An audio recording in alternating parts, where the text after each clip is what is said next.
खुशामदीद, आदाब। आज 6 मई की तारीख है और सुबह के 8:35 हुआ। चाहते हैं हम हस्बी वादा सुबह आपके सामने आने की कोशिश करते हैं और हमारी ये कोशिश रहती है कि जब आपके सामने सुबह सुबह आए इस मॉर्निंग शो के ज़रिए से, जिसका नाम सलाम जी के है, तो आप तक न सिर्फ जम्मू कश्मीर के मौजूदा हालात के हवाले से याद दहानी कराई जाए कि सूरत हाल किस तरीके से बन रही है, बल्कि मुल्क की सूरत हाल क्या कुछ है, बैनुल-अक़वामी सतह पर क्या कुछ चल रहा है, और अहम तरीन वाक़ात पर हम अपने रिपोर्टर से भी गुफ्तगू करने की कोशिश करते हैं और बाज़ औक़ात कुछ मेहमानों के साथ भी हमारी गुफ्तगू जो है वो जारी रहती है। इस ट्रांसमिशन में 2-3 चीज़ें बड़ी अहम पहलू है। एक ये कि टीवी पर आप हमें देख रहे हैं तो आप हमारे सोशल मीडिया राब्ता साइट पर भी हमारे साथ ज्वाइन करेंगे। यूट्यूब पर आप इस नशरियात को देख सकते हैं। आप हमारे साथ फेसबुक, इंस्टाग्राम पर ज्वाइन करेंगे। आप हमारे साथ ट्विटर और कू पर भी ज्वाइन कर सकते हैं और हमारी ऑफिशियल वेबसाइट www.gulistannews.in पर भी लॉगिन, सब्सक्राइब और शेयर आप कर सकते हैं और ख़बर पढ़ सकते हैं। 9:35 का वक्त होता है जब हस्बे वादा हमारी फ़ोन लाइन्स खुल जाती हैं। आप अपनी बात को रखते हैं और कोशिश हमारी ये रहती है कि आखिरी 10 से 15 मिनट का जो वक्त होता है उसमें आपकी आवाज़ को हुकूमत तक पहुंचाया जाए और हुकूमती इदारे जो इस वक्त बरसर इक़्तिदार है, जो पावर कॉरिडोर के अंदर लोग हैं, मुझे ये उम्मीद रहती है हर दिन और हर सुबह जब आपके सामने आते हैं कि जब आप कोई मसला रखें तो उस मसले का कोई ना कोई हल निकले, किसी न किसी की नोटिस में वो बात चली जाए। क्योंकि आप जब बात रखते हैं तो वो बराह रास्त होती है, उसमें कोई मीडिएशन नहीं होती है, कोई कुछ नहीं होता। आप बात घर से करते हैं इस उम्मीद के साथ गुलिस्तान न्यूज़ के कंट्रोल रूम में कि इस प्रोग्राम में उस मसले को लिया जाएगा और उसके बाद उसको हम ऑन एयर करते हैं on the same blink of the minute, उसी वक्त वो जनाब हो जाता है। तो ये उम्मीद हमारी रहती है कि अरबाब इख्तियार स्पेशली ड्यूकॉम और हमारे जो गवर्नर हाउस के अंदर जो ज़िम्मेदार हैं वो ज़रूर आपकी आवाज़ को सुन रहे होंगे और वो मसला हल भी करेंगे। तो ये तो 9:35 का मामला है, लेकिन जब तक आप और हम अभी बैठे हैं, बातचीत शुरू हो गई हमारी, तो सोशल मीडिया साइट्स के पर जब आप जाएंगे तो मैसेंजर्स में ज़रूर जाइएगा, मैसेज बॉक्स में ज़रूर जाइएगा, इनबॉक्स में ज़रूर जाइएगा, अपनी आरा हम तक ज़रूर पहुंचाइएगा। क्योंकि आप जब तनकीद करते हैं तो ये ज़रूर जानिएगा कि बहुत खुशी होती है जब हमारे को फ़ोन कॉल्स पर हमारे लिए तनकीद होती है या हमारे प्रोग्रामों की कोताहियाँ हम तक पहुंचाई जाती है कि भैया ये इस तरीके से हुआ है, आपने ऐसे इसको पेश किया, ये दरअसल ये कहानी है, आपने इस एंगल को छोड़ दिया है। तो उससे हमें ये पता लगता है कि जब हम आपसे गुफ्तगू करते हैं आप हमसे ज़्यादा इन्फॉर्मेटिव होते हैं, हम सिर्फ आपकी यादाश्त को ताज़ा करते हैं और उसी यादाश्त को आज भी हम ताज़ा करेंगे। क्योंकि आज 6 तारीख है, 6 मई की तारीख है, तो फटाफट से आपको ज़रा तारीख़ी पस मंज़र में लिए चलेंगे, हिस्ट्री ऑफ द डे आपको बताएंगे और हिस्ट्री ऑफ द डे लेकर आपके सामने हाजिर होंगे मेरे साथी गौहर कुचैद, जो दिल्ली स्टूडियो में इस वक्त मेरे साथ मौजूद है। बहुत बहुत शुक्रिया गौहर। बहुत बहुत शुक्रिया इशफाक गौहर। तो प्रोग्राम की शुरुआत में हम बात करेंगे आज तारीख के दिन के हवाले से, आज के दिन के हवाले से, यानी कि आज 6 मई है। आज क्या कुछ हुआ है, कुछ चंद बातें हैं जो हम आपके साथ शेयर करेंगे। 6 मई के आलमी या मुल्की सतह पर हम बात करेंगे आज 6 मई के दिन क्या कुछ हुआ है, कुछ अहम जानकारी जो हम आपके साथ शेयर करना चाहेंगे। और आज ही के दिन 6 मई 1840 में दुनिया का पहला चिपका डॉक टिकट एन ब्लैक बरतानिया में इस्तेमाल हुआ है, वो आज ही का दिन था। और आज ही के दिन 1857 में बरतानवी ईस्ट इंडिया कंपनी ने बंगाल की मकामी रेजिमेंट की जो 34वीं रेजिमेंट है उसे ख़त्म कर दिया। मकामी इन्फेंट्री रेजिमेंट जो है 34वीं, उसे ख़त्म कर दिया है, वो आज ही का दिन था।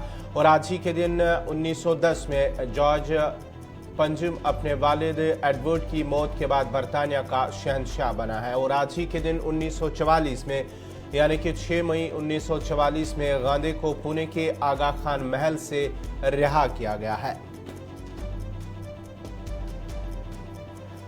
और आज ही के दिन 1976 में शुमाल मशरकी इटली में शदीद ज़लज़ले में कम अज़ कम 1000 अफराद हलाक हुए हैं, वो आज ही का दिन था जब शदीद ज़लज़ला आया था।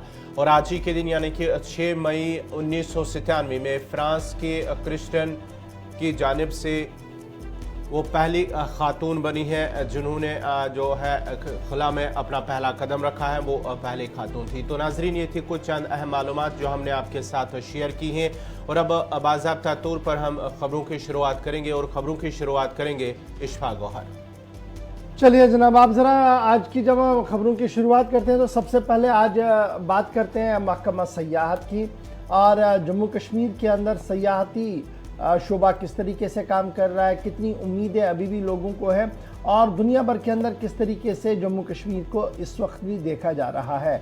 क्योंकि याद होगा ना आपको, एक मशहूर शायर जो एक बड़ी गज़ल है कि उसमें दो शायर है कि गर फिरदौस बरोए ज़मी अस्त हमी अस्तो हमी अस्तो हमी अस्त, अगर दुनिया में कहीं जन्नत का टुकड़ा है तो बस नाम कश्मीर के अंदर है।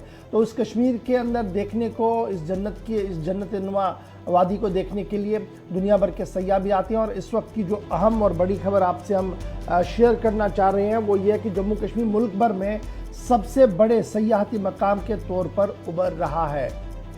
ये एक बड़ी डेवलपमेंट है और पिछले चंद महीनों में रिकॉर्ड तोड़ सयाहों की आमद से सयाहती शोबे से वाबस्ता लोगों में इंतहाई खुशी पाई जा रही है। 80 लाख सयाह लगभग यूनियन टेरिटरी के अंदर पिछले चंद माह के दौरान आ चुके हैं। और ये जब आप देखेंगे पेंडेमिक, कोविड, उसके बाद जो रेस्ट्रिक्शंस थी वो जो ही हटना शुरू हो गई तो सयाहों का रुख जो है वो जम्मू कश्मीर की ओर आ चुका है। और यही बात कि सयाह ज़्यादा से ज़्यादा जम्मू कश्मीर की ओर आए तो इंतज़ामिया ने भी कई अहम और बड़े फैसले लिए हैं। एक ये कि फ़्लाइट ऑपरेशन यानी जो परवाज़ों का सिलसिला है उसको भी बढ़ा दिया। और जब बढ़ाया तो उससे ये पता लगा कि जो साबिका रिकॉर्ड इसमें था परवाज़ों का, हवाई जहाज़ों के ज़रिए से आने जाने का, उससे ज़्यादा लोगों ने आवाया और वो पुराना रिकॉर्ड भी परवाज़ों का टूट चुका है। उतनी ज़्यादा सयाह और उतनी ज़्यादा परवाज़ें जो वो आ रही हैं या लोगों ने वादी कश्मीर का रुख किया है। और दूसरी बड़ी बात ये, होटल्स के अंदर 5 अगस्त के बाद ऐसा खदशा लग रहा था कि शायद सूरत हाल बेहतर जल्दी से नहीं होगी। कुछ देर कर बंदिशें कदगने भी रहीं, लेकिन अब आहिस्ता आहिस्ता करके जब तमाम सूरत हाल वाज़िया हो रही है और बेहतर हो रही है तो अब टूरिस्टों का आना और बुकिंग का सिलसिला एक बार फिर तेज़ी के साथ बढ़ रहा है। और एदाद शुमार के मुताबिक आने वाले 3 महीनों तक, ये हम आपको बताते चलें कि आने वाले 3 महीनों तक कई होटलों के अंदर एडवांस बुकिंग भी हो गई है। यानी जम्मू कश्मीर में सयाहों की रिकॉर्ड तोड़ आमद, सयाहती मकामात के इंफ्रास्ट्रक्चर को बेहतर बनाने की ज़रूरत पर भी हुकूमत ने ज़ोर दिया है। और जिन सयाहती मकामों की ओर लोग जा रहे हैं वहाँ पर बेसिक इंफ्रास्ट्रक्चर खड़ा रहे, वहाँ पर बेसिक इंफ्रास्ट्रक्चर मिले, उसके लिए महकमा सयाहत और हुकूमत की तरफ से लगातार कोशिश की है। और इस बार कुछ नई चीज़ें भी सामने आई है कि जो मरकज़ी हुकूमत की तरफ से साफ कर दिया गया है कि जम्मू कश्मीर सयाहत जो एक रिसोर्सफुल एसेट जम्मू कश्मीर का है, इसके लिए बजट एलोकेशंस में बढ़ोतरी कर दी गई है। आपको याद होगा निर्मला सीतारमण ने जब on the floor of the house table किया था बजट तो उसमें एलोकेशंस बढ़ा दी गई थी। और फिर यूनियन टेरिटरी ने मज़ीद कुछ कदम लिए जिसमें उन्होंने शारजा फ़्लाइट को शुरू किया और कुछ और चीज़ें ली जिससे मज़ीद तोसी इस मामले में हुई है। लेकिन अब सूरत हाल ये है कि अब इस सयाहती नक्शे पर, यानी जो अभी हमारे पास इंफ्रास्ट्रक्चर है, चाहे गुलमर्ग है, पहलगाम है, अफरवट है, जहाँ पर सयाह जा रहे हैं, इनसे हटकर लोग भी उन मकामात पर जाएं जो इनसे भी ज़्यादा खूबसूरत है लेकिन अभी तक वो ढांचे पर नहीं आए हैं, यानी अभी तक वो नक्शे पर पूरी तरह से नहीं आए हैं। चाहे आप ज़िला कुपवाड़ा की बंगास और दूर दराज की वादियों, लोलाब की वादियों को ले लें, वहाँ की और सयाहों को राग़िब कराने की कोशिश की जा रही है, गुरेज़ तक ले जाने की कोशिश की जा रही है। उसके साथ साथ जो अभी भी हमारे शहर और कस्बजात के अंदर कुछ ऐसे मकामात हैं जो इंतहाई खूबसूरत है, ऐसी मरग़ें हैं जिन्हें देख कर दिल लुभाता है, चाहे वो कश्मीर प्रोविंस हो, डोडा हो, रजौरी हो, पुंछ हो, तो वहाँ की और अब सयाहों को लेने के हवाले से इंफ्रास्ट्रक्चर को डेवलप करने किया जा रहा है। और public private partnership PPP mode पर कई चीज़ों को हाथ में लिया जा रहा है और ये उम्मीद लगाई जा रही है कि रवां साल के दौरान, यानी इस साल में हम चल रहे हैं, जब सीज़न अब शुरू हो रहा है, इसमें रिकॉर्ड तोड़ इजाफा देखने को मिलेगा। क्योंकि उम्मीद ये लगाई जा रही है कि अमरनाथ यात्रा, उसके साथ सयाहों की आमद, बंदिशें ख़त्म होना और अब बैनुल-अक़वामी परवाज़ों की बराह रास्त आमद भी एक बड़ा फ़ायदा देगी जम्मू कश्मीर की सयाहत को। तो ये अंदाज़ा लगाया जा रहा है और ये कहा जा रहा है कि जनाब बजट एलोकेशन से लेकर रियासती इंतज़ामिया ने जो कदम उठाए हैं उससे सयाहत को फ़ायदा मिल रहा है और सयाह जो यहाँ पर आए हैं और यहाँ से वापस चले जा रहे हैं वो एज ए ब्रांड एम्बेसडर के तौर पर जम्मू कश्मीर को रिप्रेजेंट कर रहे हैं, उससे बहुत ज़्यादा फ़ायदा जो है वो सयाहत को मिलता है। और साथ ही साथ एक और जो जम्मू कश्मीर इंतजामिया की जानिब से कदम उठाया गया, जो तकरीबन 100 के करीब जो 75 देहात ऐसे हैं, जो दूर दराज इलाके ऐसे हैं जिन्हें जो सयाहती नक्शे पर लाने की कोशिश की गई है जम्मू कश्मीर इंतजामिया और महकमे सयाहत की जानिब से। उनका मानना है कि उससे न सिर्फ सयाहत को मज़ीद फ़रोग़ मिलेगा, उन जगहों को जिन्हें जो है टूरिस्ट विलेज के नाम से उन्हें इंतजामी की जानिब से जो कोशिशें की गई हैं, उन्हें नक्शे पर लाया जा रहा है। उससे जो वहाँ के नौजवान हैं, मकामी नौजवान या ख़वातीन हैं, उन्हें रोज़गार के हवाले से काफ़ी फ़ायदा मौका मिलेगा कि रोज़गार वो खुद रोज़गार कमा सके, क्योंकि इन इलाकों को टूरिस्ट डेस्टिनेशन बनाना या सयाहती नक्शे पर लाना कहीं ना कहीं इंतजामिया की ये भी कोशिश है कि उन नौजवानों को, मकामी नौजवानों को इससे वो उनके साथ ही वो रहे और उन्हें रोज़गार के मौके भी फराहम होंगे। चलिए जनाब, सयाहत के बाद ज़रा एक और रिपोर्ट की ओर आपको लिए चलते हैं, क्योंकि ये तो उम्मीद है हमें कि इस बार मौसम का मिजाज भी बेहतर है और जिस तरीके की शिद्दत की गर्मी नॉर्थ इंडिया में पड़ रही है और वादी कश्मीर के अंदर जिस तरीके का सुहाना मौसम है, ज़रूर लोग 5 दिन 10 दिन 8 दिन के लिए वादी कश्मीर का रुख करेंगे, हमें ये उम्मीद है। फ़िलहाल अब जिस खबर की ओर आपको लिए चलते हैं ये भी इंतहाई अहम है, क्योंकि एक अदाद-ओ-शुमार सामने आए हैं और अदाद-ओ-शुमार के मुताबिक शहर श्रीनगर और शहर जम्मू जो है, दोनों शहरों को बिलतरतीब ज़ुमरे में रखा गया है और उस ज़ुमरे में रखा गया है जहां पर टॉप 10 की रैंकिंग सामने आई है। जम्मू 90 पायदान पर और श्रीनगर 10वें पायदान पर है। स्मार्ट सिटी इन इंडिया जो डाटा रिलीज़ किया गया, बायोडाइवर्सिटी इंडेक्स, ये बड़ा इंपॉर्टेंट है। बायोडाइवर्सिटी इंडेक्स पूरे मुल्क का जारी कर दिया गया है और उसमें जम्मू को 90वां पायदान 9th नंबर पर है और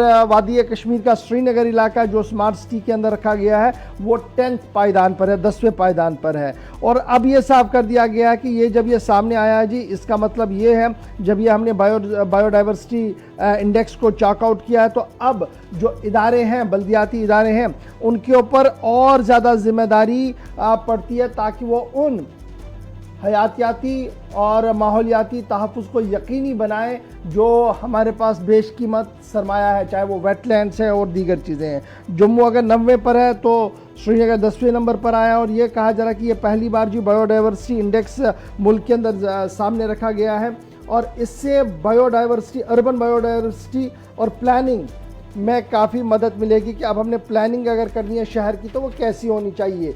इसमें अभी जो एदाद-ओ-शुमार हमारे पास आने हैं कि 23 इंडेक्टर्स रखे गए हैं, 23 पैमाने हैं जहां से ये मापा गया था कि ये किस तरीके से इन्हें किस नंबर पर रखा जाए।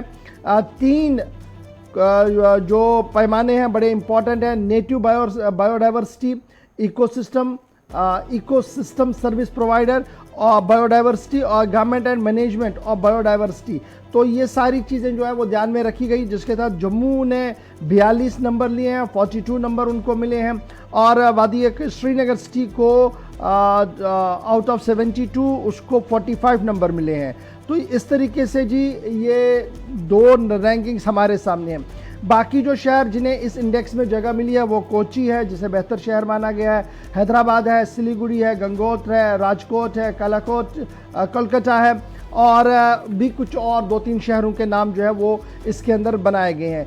इस इंडेक्स के आने के बाद अब ये साफ कर दिया गया कि आने वाले 5 सालों के दौरान हमने हिकमत अमली को कैसे तरतीब देना है और किन प्रोजेक्टों को पाए तकमील तक पहुंचाना है, उससे हुकूमत को भी मदद मिलेगी और बल्दियाती इदारे जिन्हें इन शहरों को साफ भी रखना है और जो हमारे पास आबी पनाह गाहें हैं उनको महफूज भी रखना है, शहर को वुसअत भी देनी है, शहरी आबादी के अंदर रहने वाले लोगों को वो तमाम बल्दियाती सहूलियात फराहम करनी है जो उन्हें चाहिए, तभी जाकर और ज़्यादा इंडेक्स में बेहतरी हो सकती है। तो फिलहाल ये पहला इंडेक्स आया था जिस इंडेक्स में 9th और 10th नंबर पर जम्मू और श्रीनगर शहर को रखा गया है। अब ये जब हम आपके सामने रख रहे हैं तो काफ़ी लोग सवाल भी उठा रहे हैं कि जनाब किस शहर की हम बात कर रहे हैं जहां पर चलने के लिए आज भी सन 47 की तरह ही चलना पड़े तो किस तरीके से उसको बेहतर माना जाता है। मैंने पहले ही कहा कि ये सिर्फ और सिर्फ अभी कुछ पहलू लिए गए हैं, जिनमें आबी पनाहगाहों के तहफ़्फ़ुज़, जिनमें कुदरती और हैवानाती तहफ़्फ़ुज़ को यकीनी बनाना।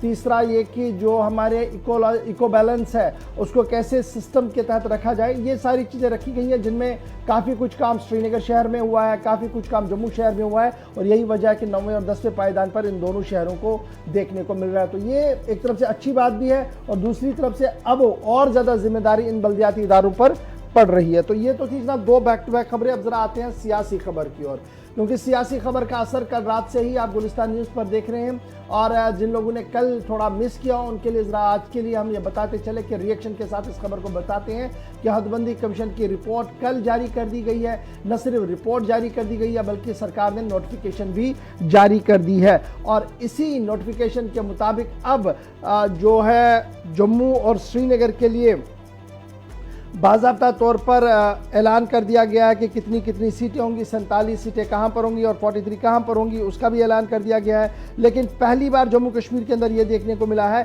कि 9 सीटें, 9 असेंबली नशस्तें ऐसी हैं जिन्हें रिजर्व किया गया है एसटी के लिए, और 7 सीटें जो है वो एससी के लिए है। और लेकिन अगर आप लोकसभा के वाइज से देखेंगे तो लोकसभा में किसी भी सीट को रिजर्व नहीं किया गया है, ये सिर्फ और सिर्फ रिजर्वेशन जो है वो असेंबली तक ही महदूद किया गया है। और कल जब इस डिलिमिटेशन कमीशन को और खंगाला गया तो पता लगा कि 2 और रिकमेंडेशन सरकार को गई है। एक ये कि जो कश्मीरी पंडित हैं उन्हें नॉमिनेशन पर 2 सीटें दी जाएं, और जो पीओजे के रिफ्यूजीज़ हैं उनको भी रिप्रेजेंटेशन यहाँ पर दी जाए नॉमिनेशन पर। तो ये भी एक रिकमेंडेशन जो है वो चली गई। लेकिन इस बीच बड़ा बयान, जब यह रिपोर्ट जारी किया गया तो सबकी नज़रें इलेक्शन कमीशन पर थी, तो सबसे बड़ा बयान जो है वो सुशील चंद्रा साहब की तरफ से जारी किया गया, जिसमें उन्होंने कहा कि जम्मू कश्मीर के अंदर इंतखाबात करवाना, इंतखाबात के हवाले से तैयारियों का जायज़ा लेने के लिए आने वाले दिनों में सियासी जमातों के साथ मशावरत होगी। सुशील चंद्रा जो चीफ इलेक्शन कमिश्नर हैं, उन्होंने कहा कि डिसीजन जब जम्मू कश्मीर असेंबली चुनाव का होगा उससे पहले बहुत ज़्यादा ज़रूरी है कि सियासी जमातों के साथ मशावरत होगी, और मशावरत के बाद ही मामला जो है वो आगे बढ़ेगा। तो इस वक्त की सबसे अहम 2-3 बड़ी बातें हैं जी, बड़ी इंपॉर्टेंट ये बातें हैं जो मैं आपके साथ करने जा रहा हूँ। एक ये कि चुनाव के हवाले से बिगुल ऑलमोस्ट बच गया है, क्योंकि आपको याद होगा कि पार्लियामेंट के अंदर, लोकसभा के अंदर किस तरीके से डिलिमिटेशन कमीशन के बाद चुनाव कराने की बात को वज़ीर आज़म साहब ने और फिर दाखिला वज़ीर ने कहा था। और कल जब सुशील चंद्रा साहब का बयान आया है तो ये बयान भी इसकी अक्कासी कर रहा है कि अब वोटर फहरिस्तों पर नजरसानी होगी, और उसके साथ साथ इलेक्शन कमीशन जो है वो मुख्तलिफ सियासी जमातों के साथ मशावरत और मीटिंग करेगा, जिसके बाद अब यहाँ पर चुनावी बिगुल बज सकता है। लेकिन इस बीच रात देर गए से ही सियासी जमातों का रद्द-ए-अमल भी आना शुरू हो गया है, और सबसे पहले याद रखिएगा जो रद्द-ए-अमल सामने आया है वो नेशनल कॉन्फ्रेंस का आया, वो पीपल्स डेमोक्रेटिक पार्टी का आया,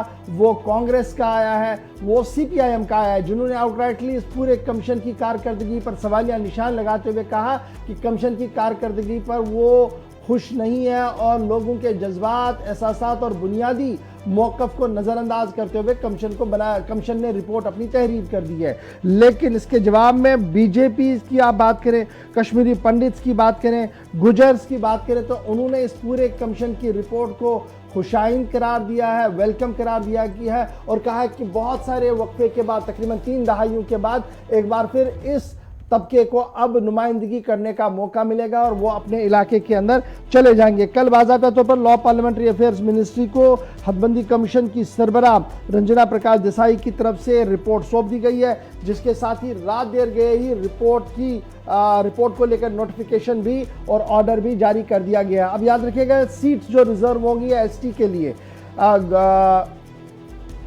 एक तो रियासी डिस्ट्रिक्ट के अंदर गुलाबगढ़, इसको एसटी के अंदर रिजर्व कर दिया गया है।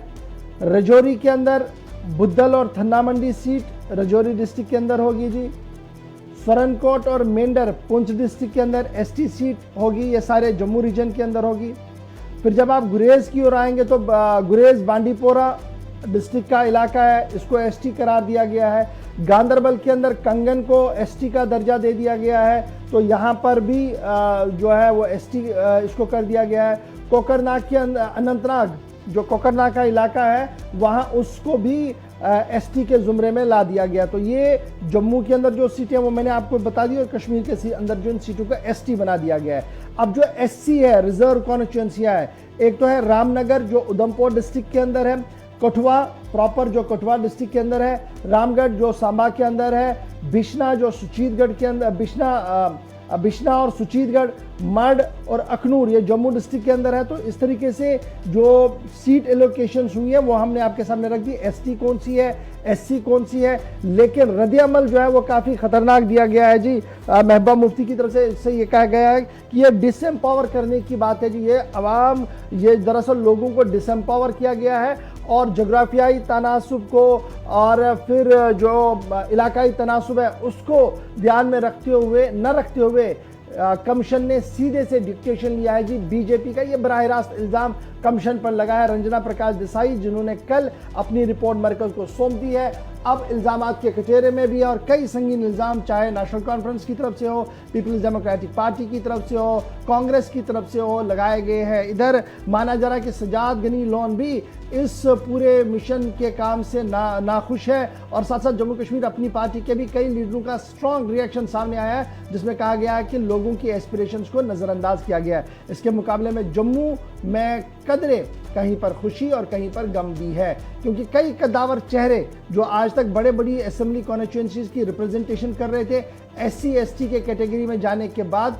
शायद उनकी सियासत का भी अलविदा हो गया है, वो भी एक बड़ी परेशानी। और अब ये रिपोर्ट आने के बाद सियासी जमातों के अंदर भी सलाह मशवरा जारी है कि किसको कहां से कैसे उठाना पड़ेगा, क्योंकि बहुत जल्द जम्मू कश्मीर के अंदर इंतखाबात अब हो सकते हैं, क्योंकि पहला मरहला तकमील हो गया है। इधर दिल्ली से जो जराया हमें बता रहे हैं उनका मानना है कि अभी आने वाले दिनों में अमरनाथ यात्रा और अमरनाथ यात्रा को लेकर डिप्लॉयमेंट फौज पुलिस की करनी है, नीम फौजी टुकड़ियों की करनी है, उसके साथ साथ ही मजीद दस्तों की भी तैनाती होगी और साल के आखिर तक अगर सब बेहतर रहा तो चुनावी बिगुल भी बचाया जा सकता है। ये पहली रियासत है, जम्मू कश्मीर पहली रियासत है मुल्क के अंदर जहां पर 2018 के बाद कोई भी अवामी हुकूमत आज के दिन में नहीं है। 2018 में लास्ट हुकूमत हमारी थी, 19 में बाइफर्केशन ऑफ द स्टेट हुआ, 20, 21 और 22 भी चला, 22 में आज हम हैं और अभी तक भी जम्मू कश्मीर के अंदर कोई अवामी हुकूमत नहीं है। और पूरे मुल्क के अंदर वाहिद ऐसी रियासत जो बार बार प्रेसिडेंट रूल के अंदर चली गई है,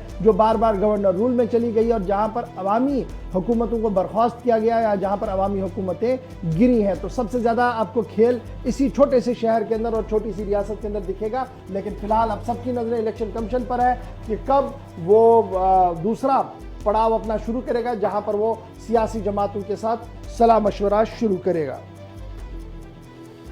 जी हाँ नाजरीन, ये थी जो हदबंदी कमीशन की जानिब से जो रिपोर्ट पेश की गई है, नोटिफिकेशन गैजेट नोटिफिकेशन भी जारी की गई है। इस सिलसिले में मुख्तलिफ सियासी जमातों की जानिब से मुख्तलिफ रद्दअमल भी सामने आया है और साथ ही साथ लोगों की जानिब से भी इस हवाले से रद्दअमल सामने आया है। जहाँ कल भी हमने राजौरी के अंदर मुख्तलिफ लोगों के साथ जो बात की है, हमारे नुमाइंदे जमशीद मलिक ने, उनकी जानिब से उन्होंने भी नाराज़गी का इजहार किया है।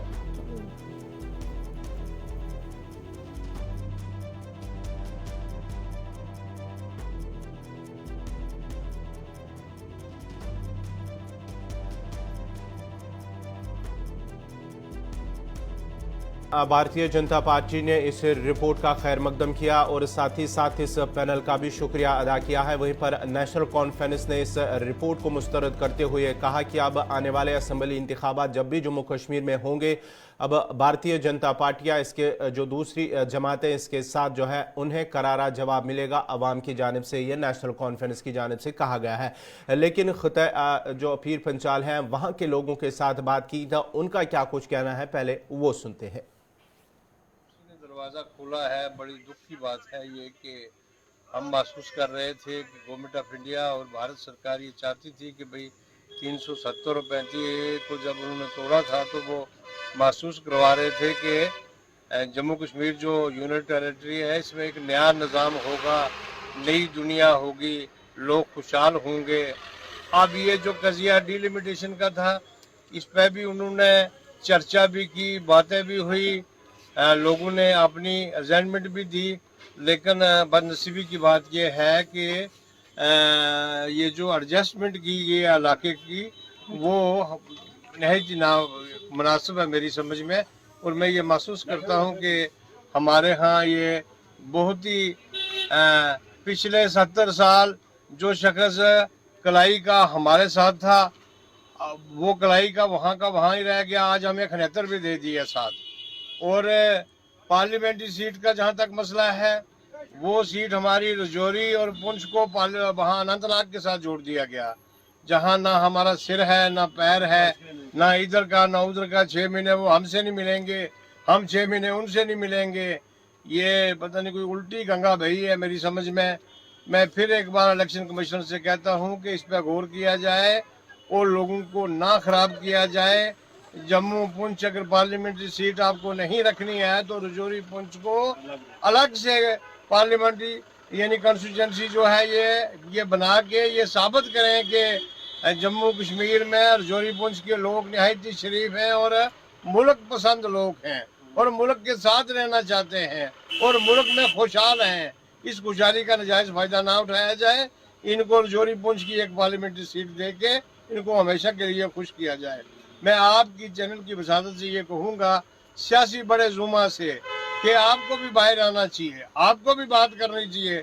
आपको भी अपने घरों में खरबों में बैठ के ये बातें नहीं करनी चाहिए।